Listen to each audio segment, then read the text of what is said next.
Hi Vicki, we had you hitting your short balls first on the backhand, like right here. That was beautiful. You get down low very nicely. There you go again.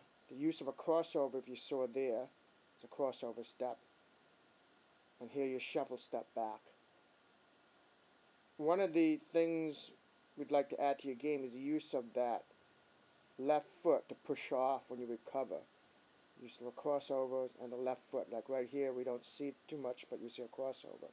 Now here you are in slow motion, and we'll see in this first shot, you step in very nicely, left to right leg. Now you're keeping balance here, but that left foot could swing out a little quicker, so you don't use it here to push off. And because you're not pushing off that quickly, you shuffle step back.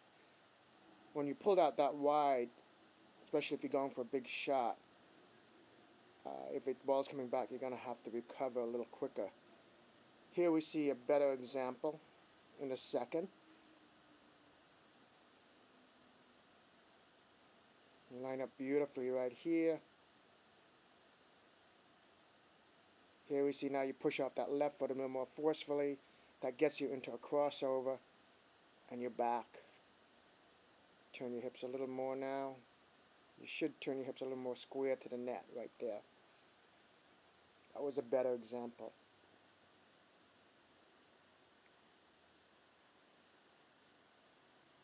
I think obviously when you're on the run more, you will tend to do that. You get down low here, left to right leg. Nice backhand there. Again, you did not use that left leg, so I would use that left leg to force off a little more. Now you have a crossover, but you could have saved a step on that shot.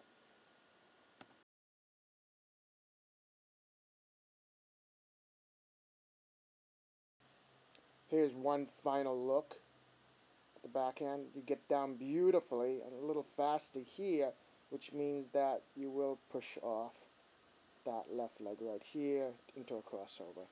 Nice. Now, Vicki, here we compare you with Tommy Haas on the short backhand.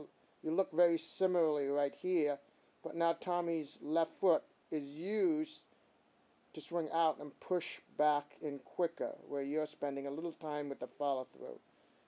That allows Tommy to use a karaoke, a reverse crossover, right here, and he's already recovering in a court while you're on the outside. So try to incorporate that into your game.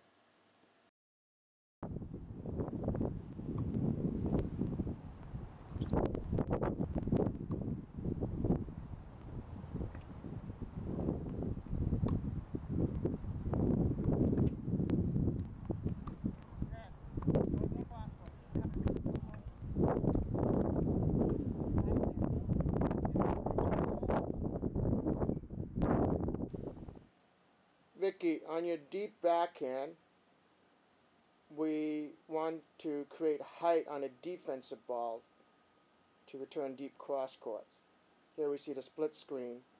That means lifting the right leg, and there's two ways of creating that higher ball. That's beautiful right there.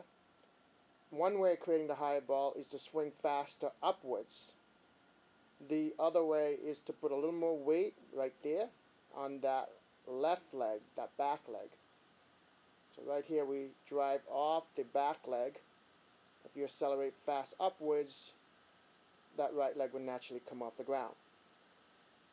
In the exercises, you are lifting that right leg intentionally. Now we want that right leg to come up a little more naturally. So if you swing up forward faster, upwards faster, or drive upwards with the left leg, that right leg will come off the ground. But let it be a natural motion. Now, sometimes that right leg may not come off the ground that much, so don't worry about it. The important thing is the quality of your shot and how natural it feels. Here, you were a little high off the right leg, but you were very close to the fence, so you had to create the height. In a moment, we're comparing you with Tommy Haas, and he doesn't drive as upward as you, but both of his legs come off the ground. You see he's driving with both legs right there. He doesn't come up as high because he's not playing as loopy as a shot, so he's a little more offensive. But let it be natural.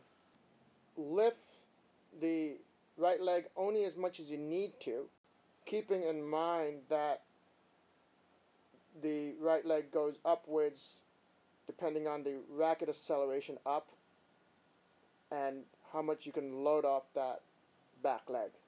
Good luck.